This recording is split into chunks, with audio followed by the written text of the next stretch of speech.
What's going on, team? It is so good to have you back once again. Got a question for you. Are you in a situation where you're doing the right things, like these decisions you're making have worked for you before, they've worked for others before, like the math is the math, things should be going great, but for some reason they're just not? Well, then this is going to be the video for you, so stay tuned for the next handful of minutes here. Let's get into it. And like always, I just make these videos to help others in the ways that I've been helped in the past. So if you feel this video is helpful to you, what I want you to do is pass it on to a fella or a fellette near you. Like, seriously, if it's good, send it. Like, just hit the share button repeatedly. Do it! Just do it! Okay, now we'll get into it. So just like the intro said, you found yourself in a position where something's been working for years and years, and now all of a sudden it's not.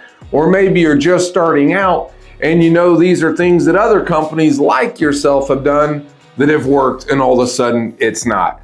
Don't worry, you're not alone. Trust me. As a matter of fact, I was going through some statistics the other day, doing some digging, some stats, if you will, case studies, internet, gotta be true, right? Where'd you hear that? The internet. And you believed it? Yeah, they can't put anything on the internet that isn't true. Where'd you hear that? The internet. Where I see there's a lot of people making these same issues and these same problems, or coming across the same stuff that you are, so you are not alone, I promise you. Let's get into some of these things right quick. So this is, again, real deal data, and in my opinion, it's probably a little weak. I think the number's probably a little bit stronger than this, but whatever, this is what it says. So did you know within the first year, about 20 to 23% of businesses fail? In 1 year, they don't make it, right? And by year 5, another 48 to 50% go dropping off. Year 10, about 65% of those companies go away. So when all's said and done, majority of folks don't make it. That means there's a lot of people that are having these issues. You probably go into a business or started a business or stay in the business you're in because you know the patterns, you know what works, and you're just gonna keep on doing, right? But all of a sudden it comes to a complete stop. No, don't like that. So I got to thinking about this the other day, and it made me start thinking about intelligence versus wisdom. Is there a difference? Well, 100% there is a difference between intelligence and wisdom. How would you say that, Marcus? I'm so glad you asked. Have you heard of a fella named Albert Einstein? Would you consider him a very smart, intelligent, wise person? You probably would. I want to give you one of his famous quotes that I absolutely love, and I'm going to read it just to make sure that I don't go messing it up. And that's going to be, imagination is more important than knowledge, right? For knowledge is limited to all we know and all we understand.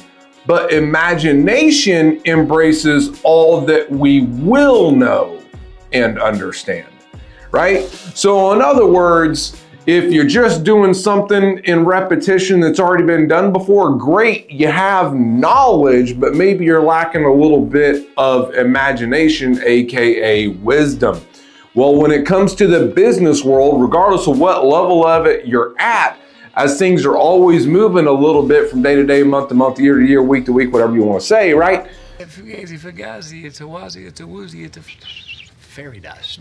You're going to have some wisdom to move along accordingly, because as things are changing, like you're learning as it's happening.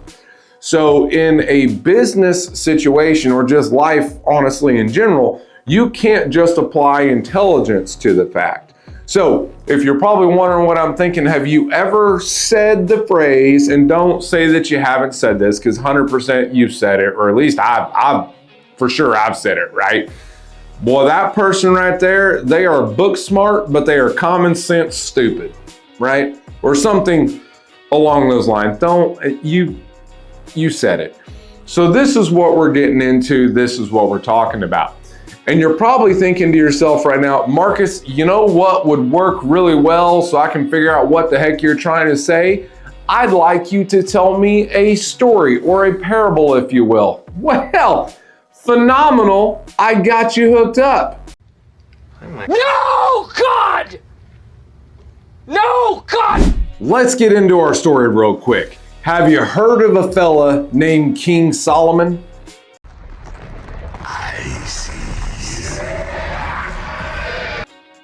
No, absolutely not that one. We're talking about King Solomon from the Bible, AKA the wisest man that has ever lived, right? Like people came from all around to get some of this dude's wisdom. They would pay money, they would make offerings. It was like, bro, you're wise. I need to hear some from you. So this particular story takes place, if you want to follow along, it's going to be 1 Kings chapter 3, verses 16 through 28. Now, in this particular story involving King Solomon, mind you, when people come to the king, it's because it's an issue that the rest of everybody else couldn't handle. Like, big kingdom, lots of little leaders, right? One big leader. So a lot of things had to happen to get it to come to King Solomon. So the particular thing that happens to come to King Solomon in this moment is there are two ladies, they're roommates, and they happen to be having a baby roughly about the same time, maybe a week or two apart. And by the way, I'm paraphrasing again, you know where to go to read it. What happens is both of them have the baby at the same time. One night, one of the mothers accidentally rolls over and suffocates the baby. Baby dies. And then she thinks to herself, aha, I know what would be a really good idea. I'm just gonna swap out my baby. He's gonna know. Nobody's gonna know. They're gonna know. How would they know? So shocker, when mama wakes up, she's like, yeah, this baby's definitely not alive anymore, but 100% also not my baby. Like mamas are gonna know their baby, right? So this goes all the way up the chain of commands because you got these two ladies that are like, hey, she stole my baby, you know, yada, yada, yada. So the story gets up there and it comes to King Solomon and he's like, okay, I get it. We've got to find a way to figure out who the real mother is because obviously no one else has been able to figure it out at this point. The two of you clearly know, but we got to convince the rest of the world. He says, here's what we're going to do. We're going to cut the baby in half and you guys can, you know, get equal parts of the baby.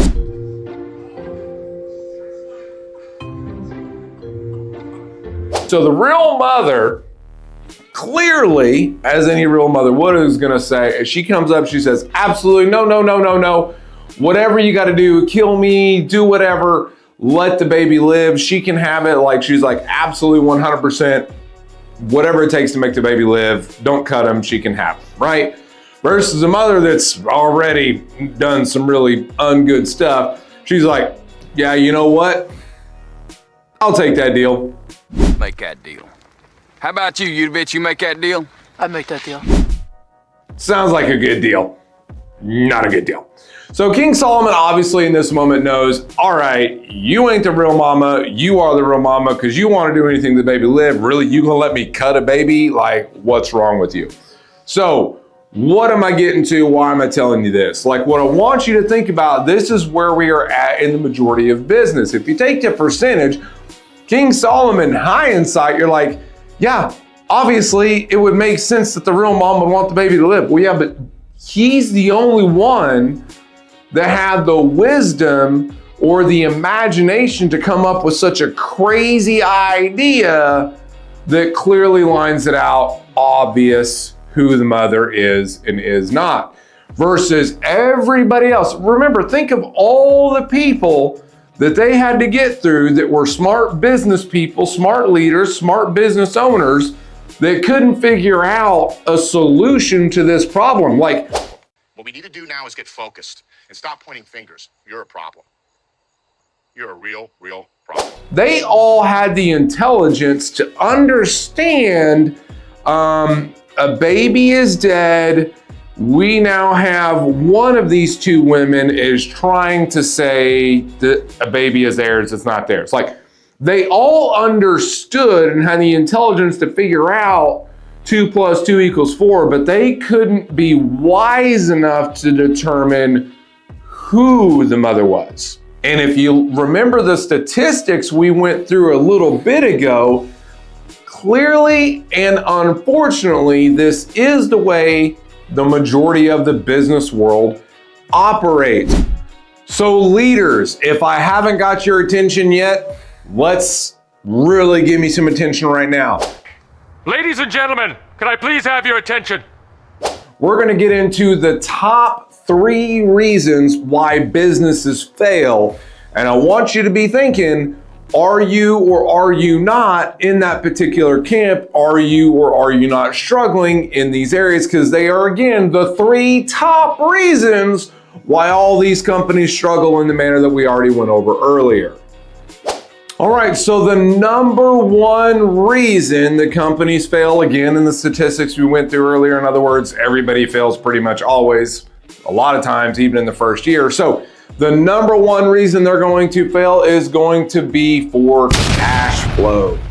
Now, what I want you to think about it, think of this intelligence and understanding of you have to have money to keep a business going. If you're an owner or a leader, you probably have the intelligence to understand that. I am the smartest man alive! But clearly there is a large percentage of businesses that aren't applying the wisdom to that statement. So what does this mean? It means you're taking on more projects before you've been paid for the previous project, or you're giving out money before money's come in. Like, nonetheless, either you've spent all the money before some comes in, or you just spent it, none came in, period, whatever the case may be. So you know going into it, if you open a business, you're a leader of a business, you probably understand that fact. But where is the lack of wisdom that so many of these companies are clearly not implementing? So figure out where your cash flow issue is and apply the correct wisdom to it so that you don't operate in a negative manner anymore. Okay, so the number 2 reason is going to be a poor market fit in some manner, meaning it's an area that's flooded, or you know what, you want to go make another Chick-fil-A, but guess what? Chick-fil-A already exists, right? And this is where a lot of people go wrong. So I'm going to give you a couple hypothetical things that I want you to think about. If you go to all the big companies that you can think about off the top of your head, are they different? Do they operate not in the same manner that everybody else does and within their segment? Apple obviously operates different than an Android product, right? By the way, it's clearly the better way to go if you got an Android product. Like, I'm sorry for you. Swear to God, I can't even think about it, you know? Every time I think about it, my blood boils. But it also operates different than a Microsoft system. Like, Apple has a very specific way they like to go about things. It's a premium product. Like, they went at it completely differently than what the rest of the industry does. Chick-fil-A absolutely runs differently than all the other companies. When Tesla first came around, ain't nobody doing electric cars at that point in time. So when you think of your big companies or leaders in their markets, they probably did something different than everybody else at the time. And yet you go into your market and you think, oh, I just want to go do the exact same thing in the exact same way. No. Wait. If that's the case, if you weren't the first, good chance you're gonna be the last, right? So if you're gonna go in, cool, it's a market, but what's unique to you? Are you going to manage your market correctly? Or along those same lines, if you think, hey, you know what? I'm gonna go spend all the money I have on Instagram ads and you don't have any money left. Well, now you're back into problem 1 and it's a cash flow problem. So number 3 is going to be a big one, really gonna hurt some feelings here. Sorry, it's probably gonna happen. And that's going to be ineffective leadership. In other words, more than likely, probably you watching this video right now. So it's either putting people in the wrong place or just not having the right amount of managers, whether it's too many, too little, whatever the case may be. But a big one that most people do wrong, from what I've seen in my experience, is they just put in the wrong people. So here's a story for you. Yeah! Here we go! Yeah, here we go! Way back when, little snot-nosed kid, I was about 20 years old, and I get in for my yearly meeting. It was a big retail chain, and it was me and the store manager. I was number 2 at the store. Everything goes well. They liked us. We had a great year. So I'm dealing with one of the big top guys, and I just happened to ask him a question because I was like, you know what? So a year and a half ago, we were at 31 stores, and now we're at 72. Question for you, where are you finding the managers to run these stores? Because like those kind of people don't just fall off of trees. And this individual tells me, terrified me still to this day, 20 some odd years later, I'm still terrified by this. They say, yeah, we're not putting the right people in the right places. We're just putting in bodies who are willing to move. God, okay, it's happening. Everybody stay calm. What's the procedure, everyone? What's the procedure? Stay calm. Wait. And that absolutely haunted me. So 100% absolutely, I immediately went looking for another job, and it was like 8 or 9 months later, that company no longer existed. So incorrect leadership or lack of leadership or just anything involving leadership, absolutely, it's gonna shut you down. You're gonna be one of those people. And here we are again, you understand the importance of a manager, great. You're smart enough to figure that part out. Yes. My brain is better than everybody's! However, you don't have the wisdom to truly understand how important leadership is. You just become another statistic that's not a good one, to be honest. Well, let's be nice. Let's be nice. We don't have to go there. I mean, you're not wrong, but you didn't have to say it. I mean, good Lord. So let me wrap this up in a little bow and send it home for you, give you some food for thought, as it were. So you have intelligence and you have wisdom, right? And if all you have is the intelligence of the situation, in other words, the understanding, you don't apply actual wisdom to it, you are going to be in trouble. You're going to be one of the numbers that we don't want to talk about, right? So, but let me give you amazing, perfect example of what happens when you start applying wisdom to where you previously only applied intelligence. Have you heard of a fella named Paul? And originally his name was Saul. Well, what happened when he was Saul, he was very intelligent. He knew all of the things. As a matter of fact, he knew all the things so well and he understood it so well and he was so smart that he could go into a town, start speaking to the town, and get the whole town on his side and agreeing with him, be like, yeah, you know what? That makes sense. That's the thing we should do. You know what the thing they should do was that he was doing? Cutting the heads off of people, killing them. I heard that. I wish I didn't hear that, but I just heard. That's what happened when he was very intelligent and applied everything the way everybody understood it to be done. Then all of a sudden one day he runs across this fellow named Jesus on the road to Damascus and everything changed. Everything. He suddenly got wisdom, and then rather than death from his intelligence, he started bringing life into this world, and the man wrote 2/3 in the New Testament. And I want you to think about that. Intelligence only brings death. Wisdom brings life. In other words, intelligence will bring death to your business. Wisdom will bring life to your business. And from all the studying I've done of the scripture, I never once noticed wisdom being attached to any person without coming from God. So just a little caveat there for you. But I hope this video has been helpful to you. If you're sitting here thinking, man, that is awesome, I know exactly what to do in these cases, well then don't forget, pass it along to a fella or a fellette. But if you're sitting here going, you know what, you brought a lot of things to light, I don't know what to do about it, I still need some help, then click in the link below. Let's have a chitty chat and let's get together and let's start fixing it and keeping you from being one of those statistics. Until next time, in the meantime, we'll catch you on the next one.